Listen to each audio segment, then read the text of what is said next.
Hi everybody, it's Claire back with another art journal video.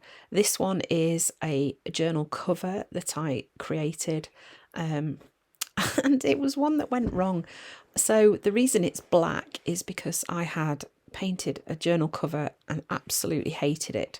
And this is a really good solution. Just crack out the black paint, paint over it and start again. Yeah, and it worked okay. Although in some places you could still see remnants of the previous journal cover peeping through. So once the black was dry, I'm then going in with whites using quite the wide brush from Dina Wakley, and just painting that white across the centre of the journal. You can see it's quite a dry brush I'm using too. Quite like that effect, it looks quite cool.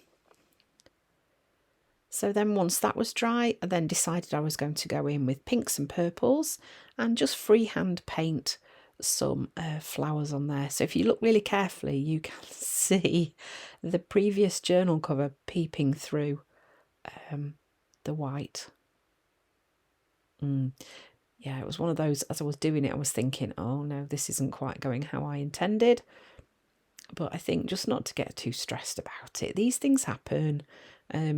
Things don't always go to plan, and it really doesn't matter. It's fine. This journal cover was okay, and I ended up quite liking it when it was finished. So it was all right. So this is an Amsterdam acrylic colour pink.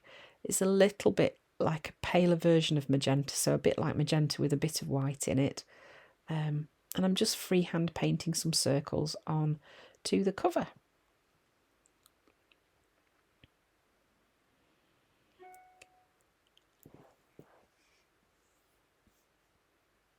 And then I'm also just using this little tube that I've got to just print some circle shapes on there too, using up a bit of the leftover paint. I think this was a tube that a paintbrush came in.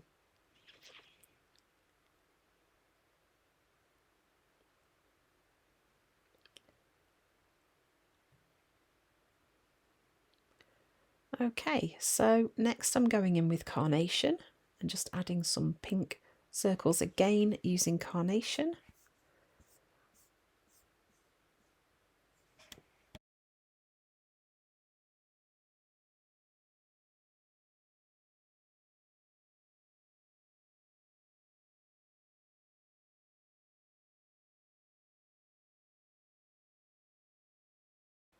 So now I'm going in with blackberry, again just painting more circles, and here I'm just kind of looking for the spaces on the journal cover and thinking about where it's going to feel balanced.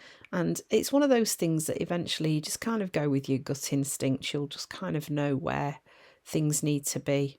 But a little bit of a helpful tip is just to look for the space and work into the space.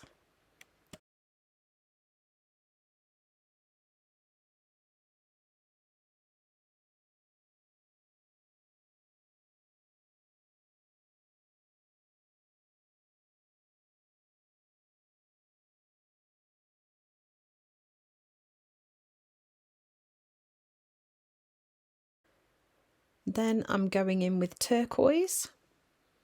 I love this combination of colours. The blues and the pinks and the purples, so pretty.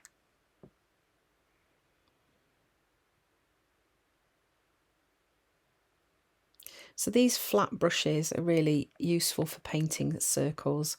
Quite an easy way to do it. You kind of sweep it around one way and then the other way, and you've got your circle. So here I think I've just added a little bit of white into the blackberry and just created a slightly paler purple. So we're just getting a little bit of different tones of the same colour.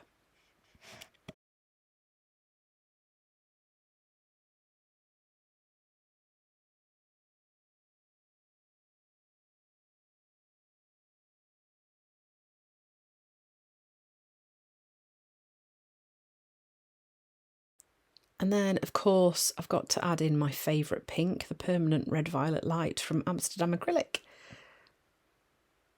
And now I'm starting to overlap some of the circles as well.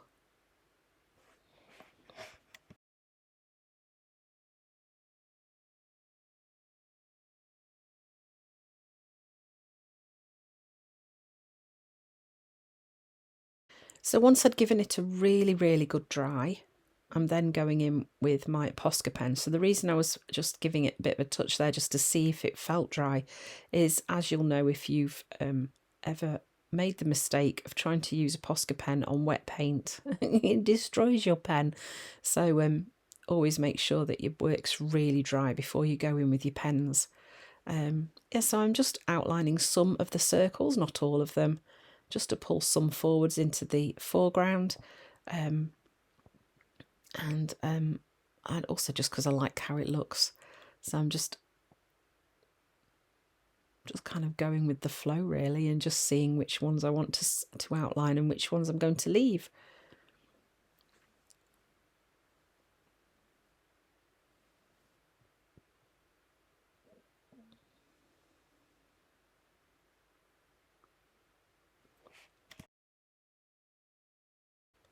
And then I've also grabbed my white Signo Uniball just to do the same thing. And just going in and outlining some more of the circles. So I'm just kind of adding a bit more contrast onto the page too. And also because it's just fun, isn't it? To just get your pens out and play and doodle a little bit. So it's quite a therapeutic thing to do.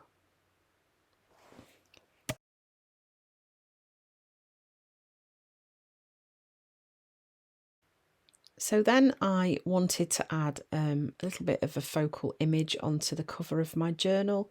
So I'm using the squared stamp set from Dina Wakley. One of my favourite stamp sets. I think it, as you know, I'm going to be using it quite a lot because it's just so versatile. There's so much you can do with it. Yeah, so I was using black archival ink to stamp this onto just some printer paper.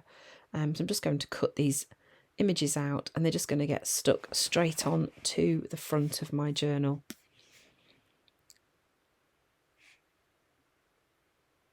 I actually wish I'd left the journal cover for you to see before I'd painted over it. I think I was just it was so awful. I just had to get rid of it really quickly. But it just goes to show that actually, you know, it really doesn't matter when you create something that you're not so happy with. If you really, really don't like it, you can always just get some black paint out and paint over it. And then it gives you that blank canvas to start again. And sometimes that's just the catalyst you need just to create something that you are happier with.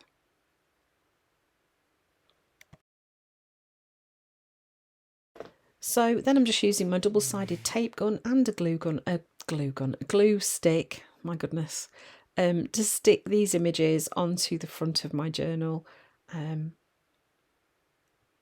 Yeah, so I'm just going to arrange them in a little group. So again, I've gone with 3 images because the odd number of things works really well, and it will feel reasonably balanced too.